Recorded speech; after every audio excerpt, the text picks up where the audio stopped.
ओम शांति। 24 अक्टूबर 2024 की साकार मुरली से होमवर्क। आज की मुरली से हम लक्ष्य लेंगे विश्व का मालिक बनने के लिए पावन बनने का पुरुषार्थ करना है। आज की मुरली से रिफ्लेक्शन करेंगे, बातचीत करने का ढंग कैसा है।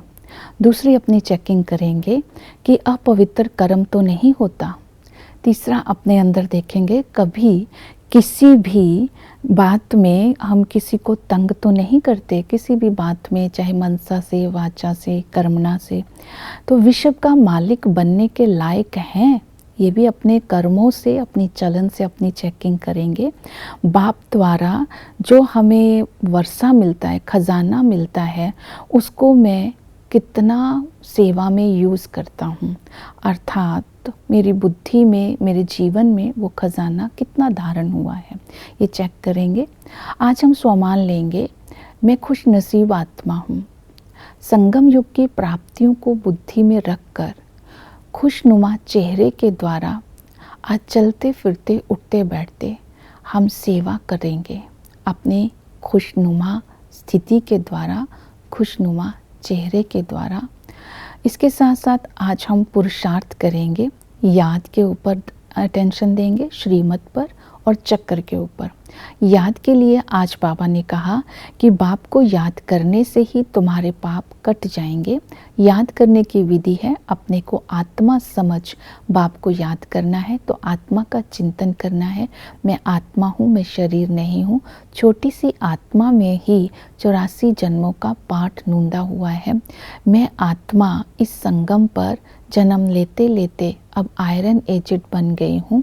स्वयं बाप आकर आत्माओं को ऊंचा उठाते हैं और इस समय बाप जो है इस नरक को स्वर्ग में पलट देते हैं, अर्थात इस सारे सृष्टि को रिजुविनेट कर देते हैं। वो पतित पावन है। मैं आत्मा उस पिता की याद से स्वयं को सतु प्रधान बना रही हूँ। इस निश्चय से, स्वयं पर निश्चय और बाप पर निश्चय, इस तरह जब हम बाबा की याद में रहेंगे तो हमारे पाप कटते जाएंगे। इसमें एकाग्रता भी चाहिए, एकांत भी चाहिए और पहचान भी चाहिए। और बाबा के साथ आत्मा के जो संबंध है, चलते फिरते उसकी अनुभूति करते रहना है कि पिता से हमें इस संगम पर ऊंच वर्षा मिलता है, अर्थात विश्व के मालिक बनने का वर्षा मिलता है। वो टीचर हमें ऐसी पढ़ाई पढ़ाते हैं जिस पढ़ाई को जीवन में धारण करेंगे तो भविष्य में ऊंच पद मिलेगा। ये भी बुद्धि में निश्चय होना चाहिए। ये बेहद की पढ़ाई है, स्वयं भगवान पढ़ाते हैं। एम ऑब्जेक्ट सामने रखना है, तब इस पढ़ाई में हम आगे जा सकते हैं, क्योंकि इस पढ़ाई में बाबा ने हमें राज समझाया है। ज्ञान किसे कहते हैं?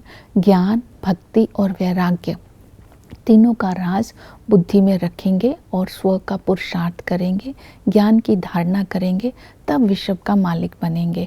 वो सतगुरु आकर के पतित से पावन बनाते हैं, सर्व आत्माओं को मुक्ति धाम में ले जाते हैं, हम आत्माओं को जीवन मुक्ति के लायक बनाते हैं। इसलिए उस सतगुरु को सर्व का सद्गति दाता भी कहते हैं। तो बाबा से होने वाली पालना, पिता के संबंध से, टीचर के संबंध से, सतगुरु के संबंध से जब बुद्धि में आत्मा रखेगी तो याद निरंतर रहेगी और आत्मा के पाप कट जाएंगे। और फिर अपनी बुद्धि में श्रीमत को रखना है। तो बाबा ने आज श्रीमत पवित्रता की दी। बाबा ने कहा कि पतित से पावन तुम्हें बनना है तो तुम्हें अभी पवित्रता की धारणा भी ज़रूर करनी है, प्रतिज्ञा करनी है कि कोई भी अपवित्र कर्म नहीं करेंगे। और स्मृति में लक्ष्य को रखना है कि बाप इस समय हमें लक्ष्मी नारायण जैसा बनाने के लिए आए हैं, तो इस लक्ष्य को बुद्धि में रख करके पवित्रता की धारणा करनी है। तो सर्वगुण संपन्न बनना है, 16 कला संपूर्ण बनना है। ये दैवी गुण हमें संगम पर ही धारण करने हैं। तो इसीलिए जितना आत्मा पवित्र पवित्रता की धारणा करती जाएगी, उतना भविष्य का ऊंच पद की अधिकारी बनेगी। तो पवित्रता के लिए अपनी स्थिति को सदा ही अचल रखना है ताकि माया के प्रभाव से मुक्त रहे। तो इस स्वमान में, इस स्थिति में रहना है, साक्षीपन की स्थिति।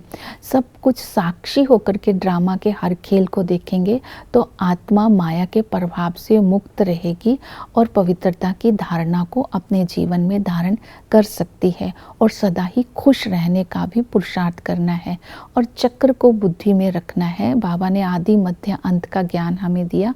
इस चक्र के आदि में एक धर्म था, आत्मा सतो प्रधान थी, लक्ष्मी नारायण विश्व के मालिक थे और वहाँ डीटिज्म था, एक धर्म, एक भाषा, एक राज्य था और सुख अथा था। जैसे ही मध्य में आते हैं अनेक धर्म होता है, भक्ति होते हैं और वैसे ही नीचे उतरने लगते हैं, दुख हो जाता है, रावण राज्य आता है। तो जैसे ही तमो प्रधान आत्मा हो जाती है तो बाबा आकर के पूरे सृष्टि को रियलाइज़ करवाते हैं कि तुम ही सतो प्रधान थे, तुम तमो प्रधान बने हैं, अब तुम्हें सतो प्रधान बनना है। तो बाबा आकर के हमें विश्व का मालिक बनने के लिए पवित्रता की धारणा कराते हैं और पुरुषार्थ कराते हैं और सारे राज को, ज्ञान को बुद्धि में रखकर हम दूसरों को भी ज्ञानवान बनाते हैं और ज्ञान की धारणा करते हैं तो हम पवित्र बनते जाते हैं। ओम शांति।